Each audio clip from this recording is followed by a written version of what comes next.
नमस्कार युवक मित्रांनो, नमस्कार। आज आपण एक नवीन विषय अभ्यासणार आहोत। ITIच्या एम्प्लॉयबिलिटी स्किल या विषयामध्ये ज्याचा अंतर्भाव आहे अभियांत्रिकीचे विद्यार्थी, त्याचबरोबर इतर सर्वसामान्य व्यक्ती किंवा नोकरी शोधणारे तरुण या सर्वांना अतिशय उपयोगी असलेला हा नवा विषय आहे आणि त्याचं नाव आहे सॉर्ट ॲनालिसिस। तर यातला जो सॉर्ट शब्द आहे ते काय आहे, तर सॉर्ट ॲनालिसिस हे एक तंत्र आहे जे स्वतःच्या व्यक्तिमत्वाचा शोध घेऊ शकतं किंवा आपला व्यवसाय असेल तर त्या व्यवसायाच्यासाठी आपल्याला अधिक काही प्रगती करता येईल, त्यासाठी त्यातल्या कोणकोणत्या गोष्टींचा आपल्याला शोध घेता येईल याचं तंत्र सांगणारं हा विषय आहे। आपण पाहणार आहोत सॉर्ट ॲनालिसिस। तर यामध्ये जो शब्द आहे तो तुम्हाला दिसतो आहे फळ्यावरती सॉर्ट। तर हा जो शब्द आहे तो एकत्र न पाहता त्यातला S, W आणि OT या 4 शब्दांचा मिळून हा जो काही शब्द आहे तो तयार झालेला आहे। तर त्याचा हे तंत्र आहे व्यक्तिमत्वाचा शोध घेणारं, त्याचा विकास करण्यासाठीच्या गोष्टी जाणून घेणारं जे काय आहे तो एक तंत्र आहे आणि त्याचा अभ्यास आज आपण या ठिकाणी आजच्या व्हिडिओमध्ये करणार आहोत। मग पुढे आपण जाऊया। सॉर्ट ॲनालिसिसच्या मध्ये जर तुम्ही पाहिलं तर सॉर्ट म्हणजे काय, या ठिकाणी तुम्हाला दिसतं आहे की S, W, O आणि T। तर सॉर्ट म्हणजे काय, तर हे एक असं तंत्र आहे जे तुमचं विश्लेषण करतं आणि हे विश्लेषण करत असताना लक्षात घ्या की हे धोरणात्मक नियोजन त्याचं साधन आहे। एखाद्या गोष्टीचं तुम्हाला नियोजन करायचं आहे किंवा व्यवसायामध्ये काही धोरण ठरवायचं असेल आणि त्याचं तुम्ही प्लॅन करता आहात तर ते करण्यासाठी तुम्हाला मदत करतं। त्यातला SWOT या शब्द जे आहे त्यातला पहिला जो काही शब्द आहे तो आहे स्ट्रेंथ, दुसरा जो काही शब्द आहे विकनेसेस, तिसरा शब्द आहे अपॉर्च्युनिटीज आणि चौथा शब्द आहे थ्रेट्स, ज्याला मराठीतून आपण स्ट्रेंथ म्हणजे बलस्थानं, एखाद्या व्यक्तीची बलस्थानं, एखाद्या व्यवसायाची बलस्थानं काय आहेत, ती बलस्थानं जी काय आहे ते या प्रक्रियेच्या मध्ये आपल्याला शोधता जी काय आहे ती येत असतात। दुसरा जो काही शब्द आहे weaknesses, W stands for weaknesses म्हणजे दुर्बलता आपण म्हणू शकतो किंवा कमजोरी असं म्हणू शकतो। एखाद्या व्यवसायामध्ये एखाद्या व्यक्तीमध्ये काय कमजोरी आहे ती। O फॉर ऑपॉर्च्युनिटीज, तुम्हाला काय संधी आहेत आणि T म्हणजे थ्रेट्स, कोणते धोके आहेत याचा शोध घेणारं हे एक वेगळं तंत्र आहे ज्याला सॉर्ट असं म्हणतात। आणि सॉर्ट ॲनालिसिस करून तुम्ही तुमची व्यक्ती म्हणून सुद्धा विश्लेषण करू शकतात आणि या विश्लेषणातून तुम्ही स्वतःचा शोध आपण घेऊ शकतो। पुढे आपण बघूया याचा पहिला जो काही शब्द आहे तो आहे स्ट्रेंथ्स, बलस्थान।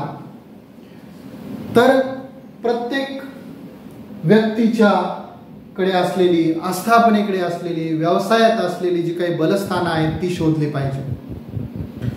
उदाहरणार्थ एखादी व्यक्ती असेल तिच्याकडे चांगलं वक्तृत्वाचं कौशल्य आहे तर हे त्याचं बलस्थान आहे।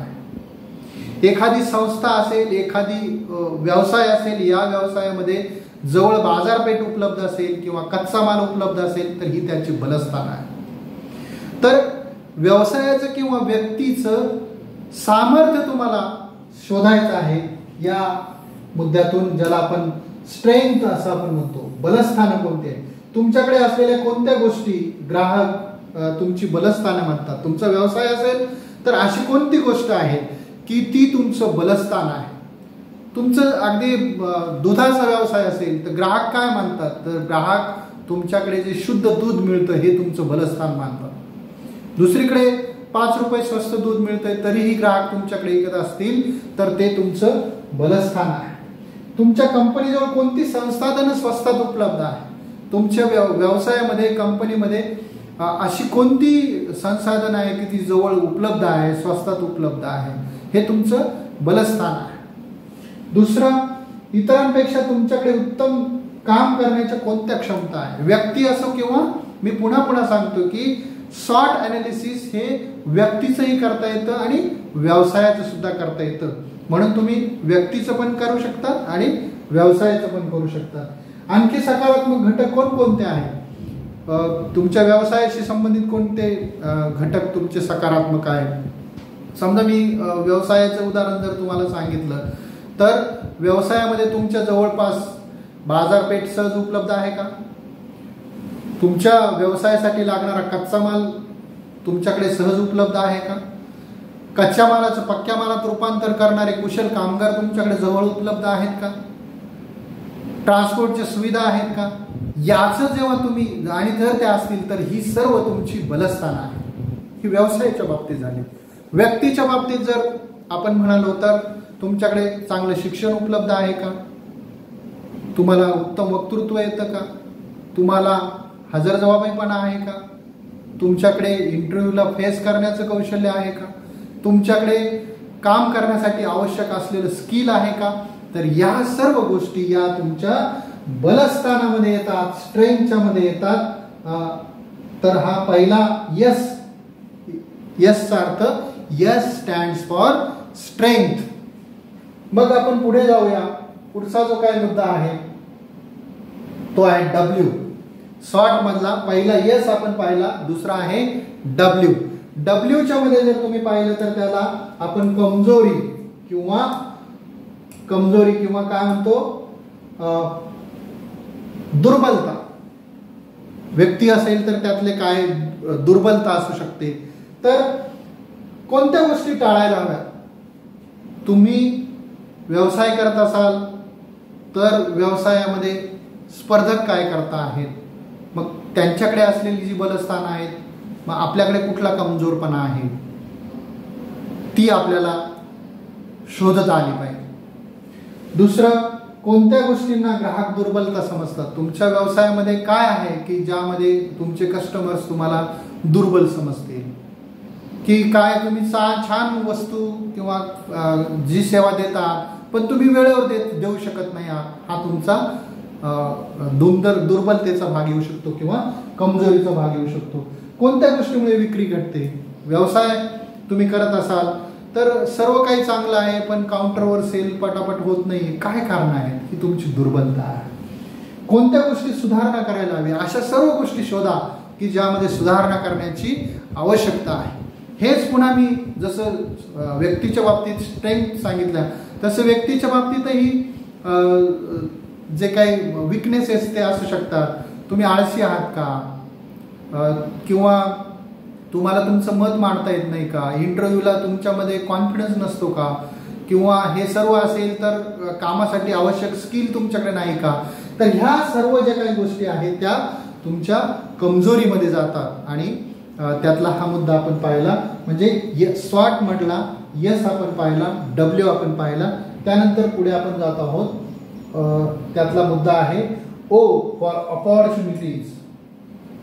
अपॉर्च्युनिटी सॉर्ट मधला यस आपण पाहिला, डब्ल्यू आपण पाहिला आणि आता तिसरा आहे ओ, अपॉर्च्युनिटी. संधी काय काय आहे, कोणकोणत्या संधी आहेत, मग त्यात काय शोधलं पाहिजे. तुमच्या आस्थापनेकडे अशा कोणत्या गोष्टी आहेत ज्या तुमच्या स्पर्धकांकडे नाहीत, काय गोष्टी आहेत, किंवा भविष्यात कोणत्या फायद्याच्या गोष्टी ज्या तुमच्याकडे येणार आहेत. की तुम्ही व्यवसाय सुरू केलेला आहे, दुकान सुरू केलेलं आहे, लवकरच तिथे महाविद्यालय सुरू होत आहे, विद्यापीठ सुरू होत आहे आणि तुमच्याकडे कस्टमर जे काय आहे ते वाढणार आहे. किंवा बाजारात कोणत्या गोष्टी आहेत ज्या तुमच्या बाजूच्या येऊ घातलेल्या आहेत किंवा आता त्या उपलब्ध आहेत. व्यक्ती म्हणून जर तुम्ही पाहणार असाल तर तुम्ही नुकतेच पदवीधर झालेले आहात, इंजिनिअरिंगचे ग्रॅज्युएट झालेले आहेत आणि लवकरच तुमच्या शहरामध्ये प्रोडक्शन सेक्टरची एखादी कंपनी सुरू होते. ही तुमच्यासाठी संधी आहे. किंवा तुम्ही 12वी झालेले आहात आणि शहरामध्ये इंजिनिअरिंग कॉलेज सुरू होतंय, ही तुमच्यासाठी संधी आहे. तुम्ही 10वी पास झाले आणि तुमच्या ITIच्या प्रवेश प्रक्रियेची जाहिरात आली आणि तुम्हाला हवा असलेला ट्रेड तिथे उपलब्ध आहे, तुम्हाला पर्सेंटेज आहे, ही तुम्हाला संधी आहे व्यक्ती म्हणून. आणि एक गोष्ट वेगळी सांगितली ती व्यवसाय म्हणून. या दोन भिन्न गोष्टी आहेत. तर अशा अपॉर्च्युनिटीज सुद्धा आपल्याला शोधता आल्या पाहिजे, हे फार महत्वाचं आहे. मग आपल्याला पुढे जे काय आहे ते बघायचं आहे, ते म्हणजे थ्रेड्स.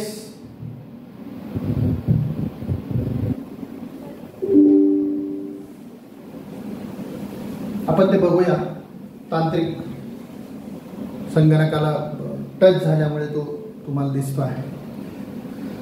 तर T फॉर थ्रेड्स आपल्याला बघायचं आहे. ते थ्रेड्स अपॉर्च्युनिटी आपण पाहिल्या. थ्रेड्स धोके कोणते आहे? सॉर्ट अनालिसिसच्या मध्ये जे काय धोके आहेत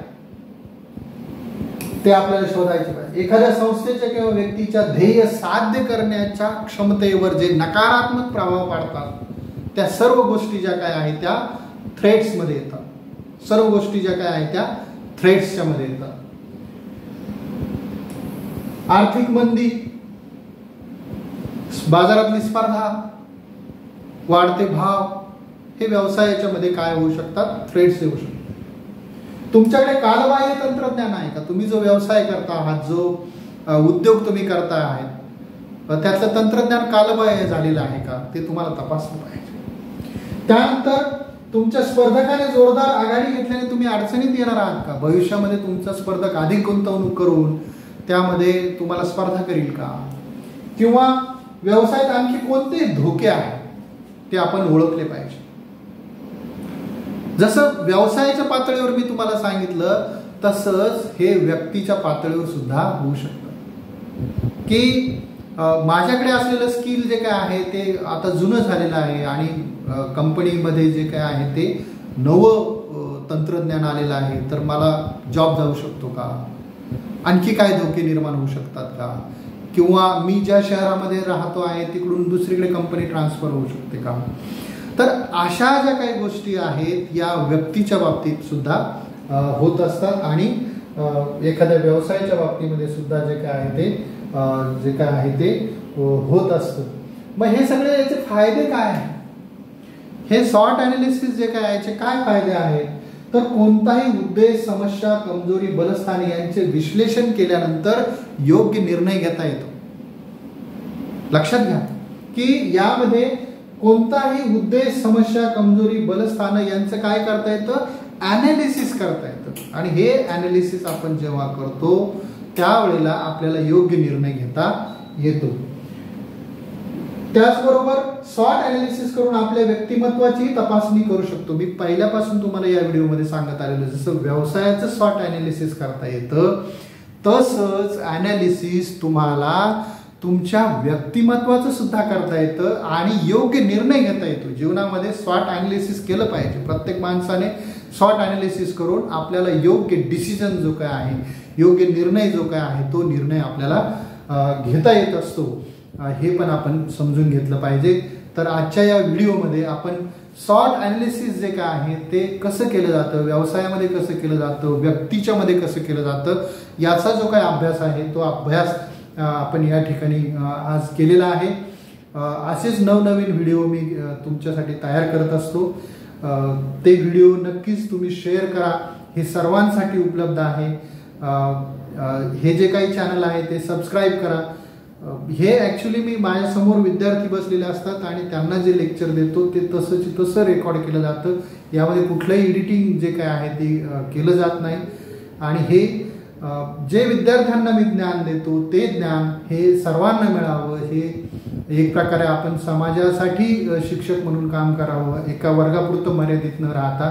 म्हणून समोर एक मोबाईल लावलेला आहे, मोबाईलचा कॅमेरा ऑन आहे आणि जे जसं सांगतो आहे ते तसंच विना एडिटिंग तुमच्यापर्यंत पोहोचवण्याचा हा एक छोटासा प्रयत्न आहे. सर्वांना विनंती आहे की चॅनल जे काय आहे ते सबस्क्राईब करा, लाईक करा आणि सर्वात महत्त्वाचं म्हणजे माझी पुनश्च विनंती आहे की हे योग्य उमेदवारांकडे ही जी काही माहिती आहे ती तुम्ही पोहोचवा. तुम्ही जर पाहिलं असेल की यासाठीचे वेगवेगळे मोठमोठाले क्लासेस असतात, मुलं त्याची फी जे काय युवक पेड करत असतात, असं या ठिकाणी काही नाही. हे सर्वांसाठी मोफत उपलब्ध आहे. असं म्हणतात की ज्ञान दिल्याने ज्ञान वाढतं, तर हा त्यातला एक छोटासा प्रयत्न आहे. तर पुनश्च विनंती आहे की आमच्या ITIचे जे काही युवक आहेत त्यांच्यापर्यंत तर नक्की पोहोचवा. अनेक इन्स्ट्रक्टर हे व्हिडिओ पाहत असतात, त्यांनाही विनंती आहे की विद्यार्थ्यांपर्यंत नक्कीच तुम्ही हे जे काही माहिती आहे ती पोहोचवा. नवा व्हिडिओ आपण लवकरच नवा विषय घेऊन तयार करू. तोपर्यंत नमस्कार, धन्यवाद.